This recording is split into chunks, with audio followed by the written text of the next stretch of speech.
What's up, Capoeira Nation?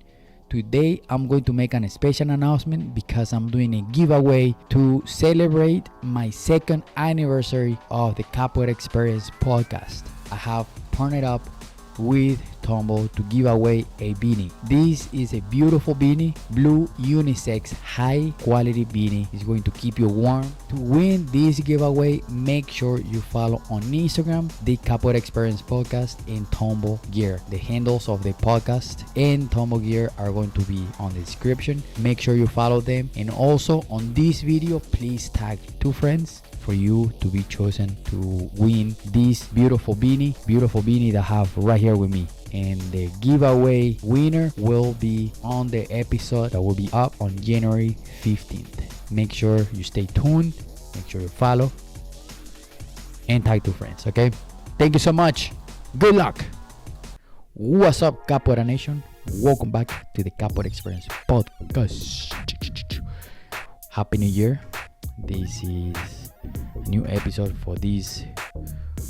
This is the second episode or first episode? First episode of the year.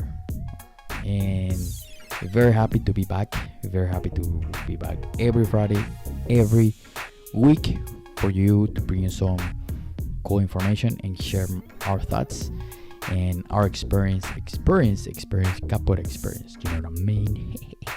So I'm Kashishi, instructor Kashishi from Capoeira Brazil, Indianapolis, bringing some podcasts straight to you, directly to you, from me to you,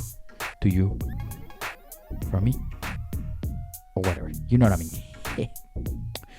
So, I was thinking today, there's today I'm going to do my top 3 of the way I perform my classes. So for example, have you ever, if you teach or if you have an information in your head, and whatever information, right?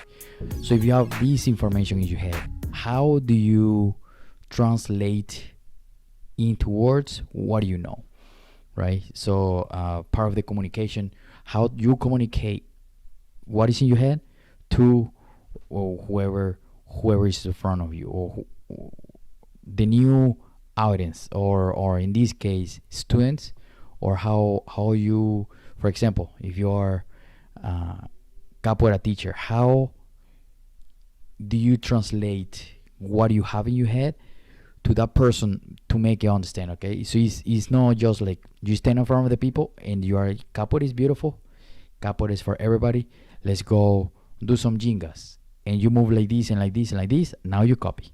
Okay, it doesn't work like that. So you have to explain it. You have to demonstrate to them so they can follow you, because you are the example of the class, right? So it's the same like math teacher. The math have to be an exercise, right? So you do 1 + 1 = 2. So the teacher have to put on the board 1 + 1 = 2. So that way we have that information in front of us, and then eventually you make it more complex and you create more complex exercises, right? So capoeira is very, very close. Of course, it's a little more complex, but how can we translate those teachings into physical, to a physical being, right? And capoeira is a very unusual form of art. It's not like it's not something just like personal training. Like my wife is personal trainer, right? So it's completely different to teach. Well, you just standing here. Of course, you gotta watch form. You watch everything, right? But when it comes to capoeira, is completely different. It's a little more complex. Is because sometimes some stuff in capoeira makes no sense, if you know what I mean. And once you are in capoeira and you get to practice and you get to execute those movements, they start making more sense to you. And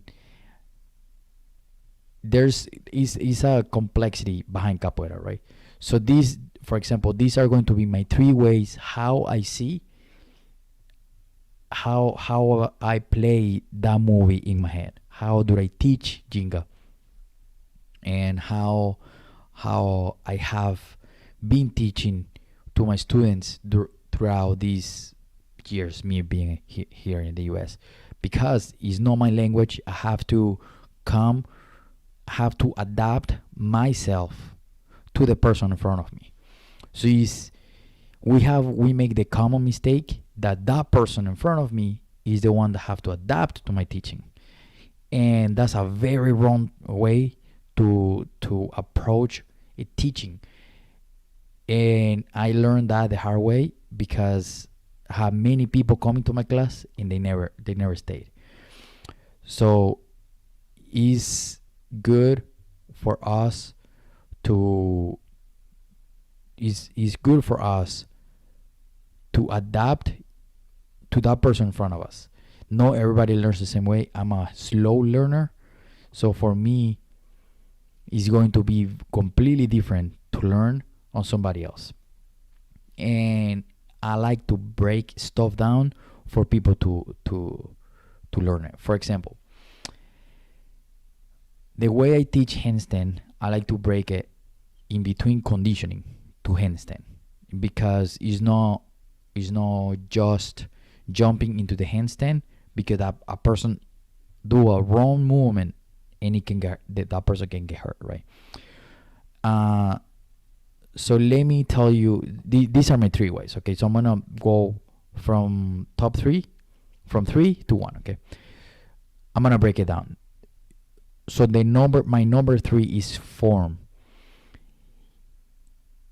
I focus so much on form because I have injuries.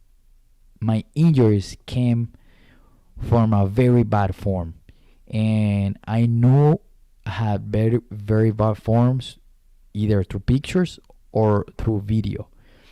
And of course, some people tell me, "Hey, like you doing this wrong," but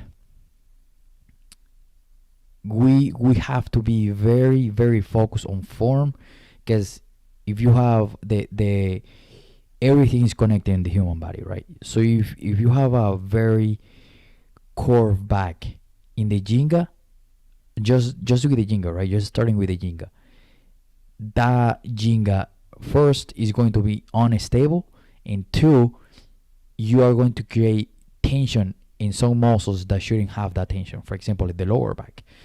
Have you ever noticed, or if you Jinga, you listening right now, right? So if you Jinga and your lower back start hurting, is because there's some bad form, or you're not warm enough, or you have a bad form, and those two things matters a lot. Okay, their form can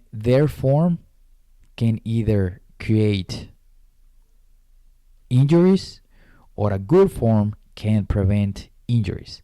And I'm saying that on the first hand because I have small injuries. It's not like I have a very bad injuries. My worst injuries was on my lower back because I had a very extremely very bad form when I was doing that exercise in capoeira. And because there wasn't the person that was teaching the class didn't explain the form, the how is the proper way for you to execute the movement. For example, I'm gonna see if I can break it down for you. So I hurt my lower back by doing a hash down. A hash down, the way I learned, and the hash down I learned on when I learned it. Imagine two people, right? Person A is standing on Jinga position, left by Jinga position, right? Person B standing facing that person on the same Jinga, meaning the other person is right leg back Jinga position, right? So the person either are mirroring the Jinga. Person A stays right there, right on the spot, Jingo position. Person B steps from right leg front, okay, step forward, and the hands grabs behind both knees of the Jinga. Your head is going to be under the let's say the armpit, okay, your behind your neck is going to be under the armpit of the person of the Jinga position, right? And the hands that are grabbing those behind those knees are going to drag towards you, and because you are lifting the person, is a takedown. You are lifting the person. You have to use your legs, right, for you to lift the person. You can lift anyone if you do the proper way. If you lift the legs and you take the person down. The way I did it was completely wrong. I think that was probably like 12 years ago or something like that. 12, 13 years ago, I don't remember. So I grab the person the exact same way I describe A and B, right? I'm person B. I did the arch down. I step forward. I grab the hands behind the knees. I'm sorry, and I pull the person towards me, and I use my lower back. My legs were straight, and I lift that person with my back. Instantly, around the spot, my back hurt so bad, so bad that I have to stop. You know, imagine this like old person grabbing the back, right? I was exact same position. I was holding my back. Something happened. I felt the tension on the muscle, and I felt that like uncomfortable feeling. But I was warm, so I didn't pay too much attention. And I keep doing the movement and keep doing. I did it probably 3-4 more times, and I had to stop because it was hurting. Because I keep doing the exact same movement, the exact same way. That after those, we have to like play in the hada and do the movements and all that. When I play in the hada, I was completely messed up. I couldn't play too much. When I got home, my muscles cooled down. It was terrible. It was super painful because I had very terrible bad form. I have horrible bad form, and that caused I paid the price, and that caused the injury in my lower back. I kind of feel a little bit today, and then of course with the years, now I have to work out and do some exercise for my lower back so I get my lower back stronger. Because now I understand more the form and how the human body works. The form, I see many people too doing queixada. When they do queixada and they stick the floor, and pay attention to this. Not everybody does, of course. Some people do, some people don't. And there's very common injuries in the capoeira, right? In the capoeiristas is either the knees, either the lower back, shoulders, usually joints, knees, or let's go from bottom. Is ankles, knees, hips, lower back, or shoulders. Sometimes wrists and elbows. Sometimes, but knees and lower back are the most common. Because we have a bad form, we are not paying attention to the form. If you check pictures or videos of people doing queixada, you're going to see the knee rotating too much, and that is going to cause injuries on the knees. Okay, so there's tendons that are going to get hurt with that hyper rotation, if we can call it that way. Okay,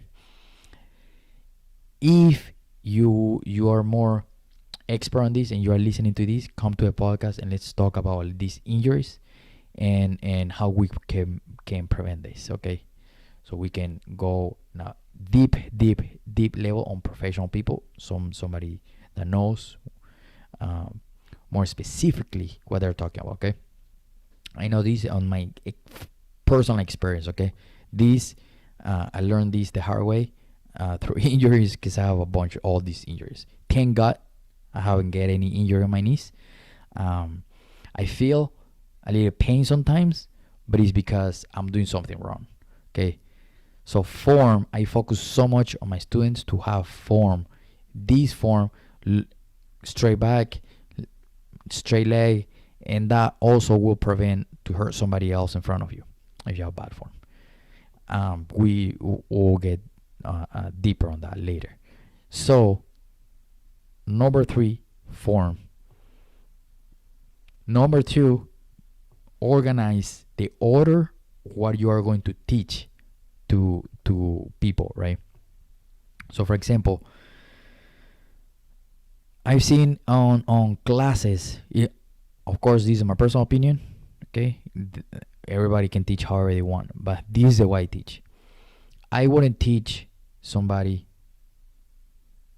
that has 1 year doing capoeira something that person 5 years doing capoeira. Okay, so for example, if you are my student, you've been practicing with me for 1 year. If you are still work on the base, because basic should be the whole time, right? We always have to work on basic. Even if you advance, very advanced, you should work on base, so that way you don't lose that part. But at the beginning, you have to work more on base, less on advanced stuff. For example, if you are a beginner and let's say you are doing, you're still working your Ahmada, right? But I'm not going to teach you, or I can teach you Vengachiva and I can show you how it works, but I won't my work with the first 2 years, it won't focus too much on Vengachiva. We can practice it, but we're not going to execute Vengachiva because you don't know the form yet. You don't know the timing. You don't know the form. You are barely controlling Ahmada. Of course, there's cases that we can change. We can change a little bit and play a little bit around that, right? But I'm not a big fan of teaching takedowns if you don't know how to fall, and 2, you don't even know the form yet of specific movements. So I don't think, I don't teach Ahmad. I don't teach Hashteras, or I don't teach Vengachivas or execute Vengachivas. You can practice it, but I don't execute the Vengachiva or bandas until I know you have a strong base. Once you have a strong base, we can go to the next step. And today's days, we live on such a fast society that everything is so fast, thanks to technology, which is a good stuff, which is a good thing. But we want to run before we learn how to even walk. So we already want to run a triathlon when we don't even know how to walk. So we have to trust the process of learning, trust yourself in the process of learning, and trust the learning. It's a lot of learning, but if you know what I mean, you have to trust the process of from point A to point B. You shouldn't be practicing Hashtera when you don't know how to do Ahmada, right? Because once you understand Ahmada, once you know Ahmada and understand the process of the Ahmada, you can practice takedowns from the Ahmada because you already know the points, right? You already know the timing. You already know the weakest point of the Ahmada. You know how fast you can go, how slow you can go, and you can go. You know how high you can go or how low you should go on Ahmada. So it's different ways, right? Also, there's tall person and short person. It's a completely different scenario. So it's a scenario in the sense of how you can approach. So for us as a teachers, from my personal perspective, okay, I don't think I wouldn't be teaching my students with 1 year how to do Hashtera if you don't know how to do Ahmada yet. Or let's put the scenario, Hashtera to the Ahmada if you don't know how to do ahmada yet, right? If you don't know control it, if you don't know how to fall from the ahmada. And so that was how I organized the basics movements, or the basic movements, for me to know where I can take my students. And because also that's the way I teach, I learn. That's the way how I execute the stuff. I'm not going to, for example, I'm not going to, when I was doing Venga Chiva, I didn't do a Venga Chiva to a person until I learned how to do the Venga Chiva, if that makes sense. For example, if I'm going to do the Venga Chiva on the ahmada, I have to know the timing of the ahmada, how fast I have to go in, and what is the exact point I have to go to the ahmada, because you don't just do Venga Chiva, right? And Venga Chiva is just a basic. There's many other movements, but it's like I wouldn't do, or let's put another movement, the backflip or mostao, right? I wouldn't do a backflip or mostao if I don't know how to duck, how to pull my arms, where to look, how to so it's little details that I have to learn before me doing the backflip. And I wouldn't teach something that I don't know how to do myself. For example, I wouldn't teach berimbau if I don't know how to play berimbau. It doesn't make sense to me how society is today's days. There's a lot of people out there teaching stuff that they don't even have. I wouldn't teach a kid how to drive if I don't know how to drive, if I don't have a driver's license. So it makes no sense in my head how we can teach somebody how to do something if we don't know how to do it. I'm not going to teach you Venga Chiva if I don't know how to do Venga Chiva. I wouldn't teach you Jinga if I don't know how to do my own Jinga. So it doesn't make sense. Or I wouldn't teach berimbau if I don't know how to play berimbau, right? And which is very crucial for us in the Capoeira community, especially teachers or instructors, to learn berimbau, who is going to lead our rodas, right? So we have to be very organized on those points for us to be able to know the road where we're taking our students. And let me pause there really quick, because I'm going to give away this hat right here. I have right here with me. This beautiful beanie is very, very similar to the one I have right now. This is going to come out the 15th. Make sure, if you are watching, look at the beanie. If you are not watching, if you are listening to a podcast right now, I'm giving away next week, the 15th.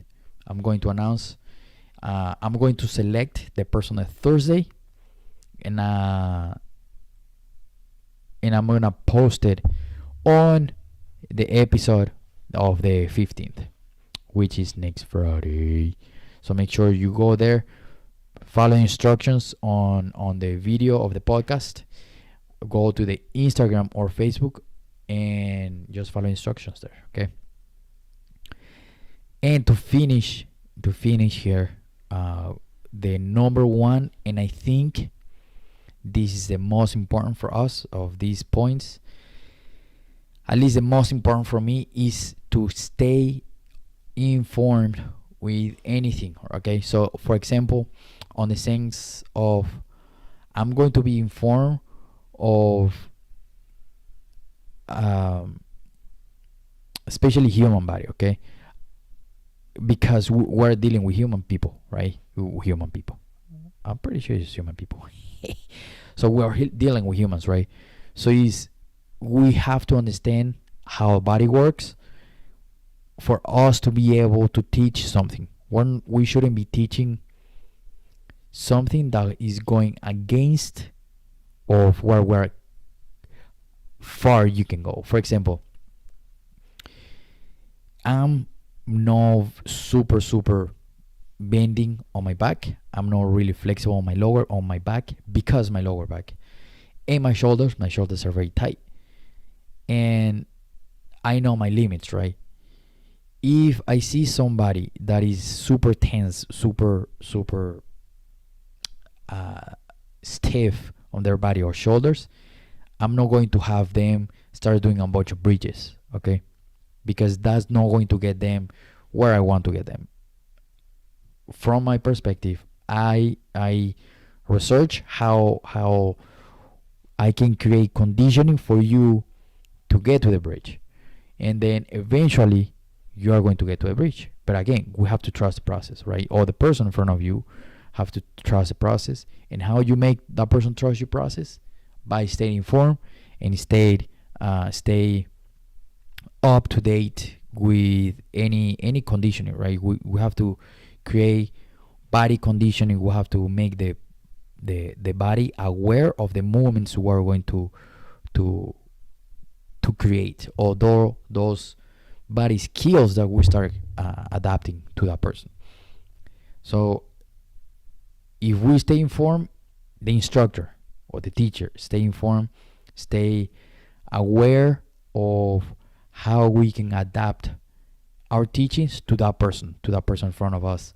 And the best way for us to learn how to teach is to stay informed and to be also students.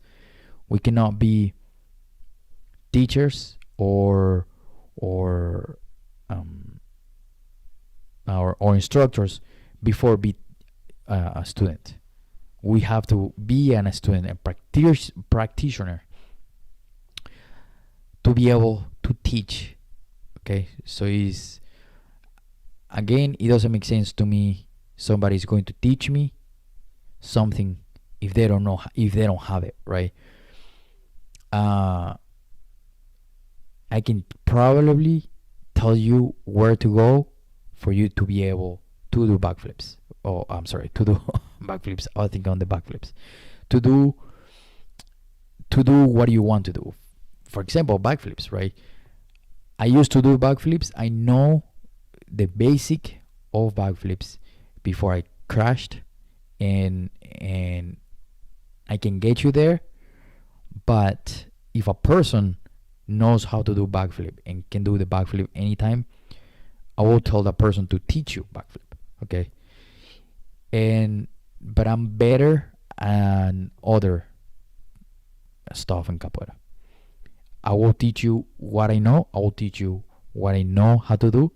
I wouldn't teach you something that I don't know how to do. But I stayed informed.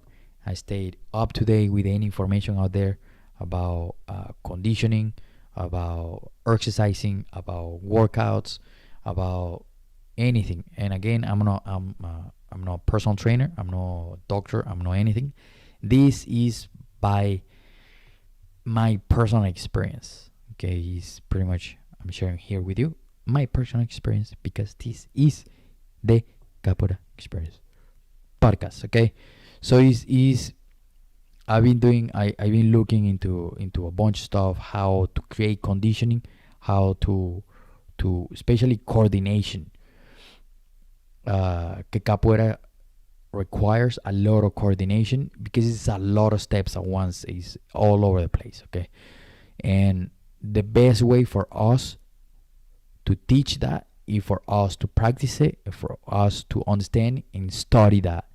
Study so we can translate and pass the information to the person in front of us or the people in front of us. So it's better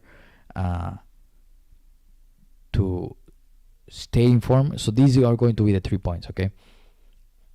Form, organize, and stay informed.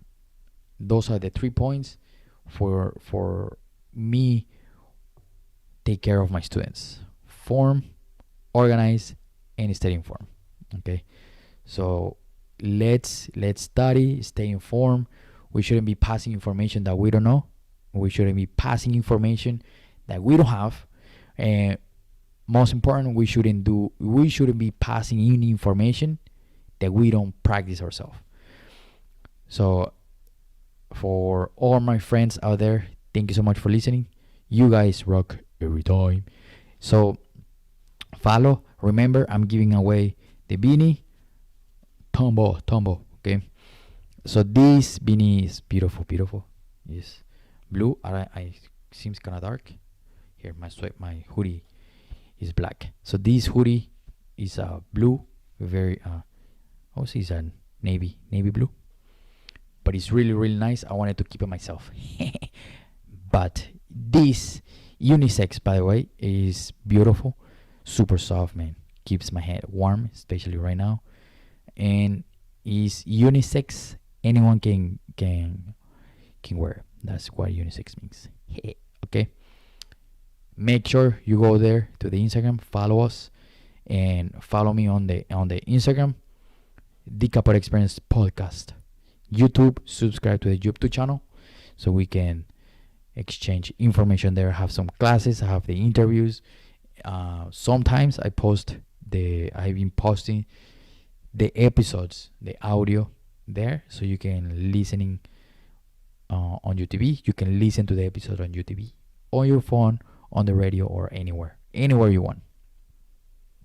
Also, make sure you give me thumbs up. Okay, like it, comment, and let me know what you think. Form, organize information, and stay informed. Okay, thank you so much, and peace. See you guys next time. Thank you so much for listening. Thank you so much for getting this far. Remember, please subscribe. Give us a thumbs up on Facebook or YouTube. Please subscribe to the YouTube channel. This is going to help us and help me to get bigger numbers and bigger subscribers so we can give more information. Okay, please, if you're listening, I know you're listening, I know you're watching, please give me a subscribe, give me a like. Okay, I know you're watching right here or listening. All right, have an amazing day. Thank you so much for tuning in and listening every single episode, especially the episode we just did. All right, thank you so much. Peace.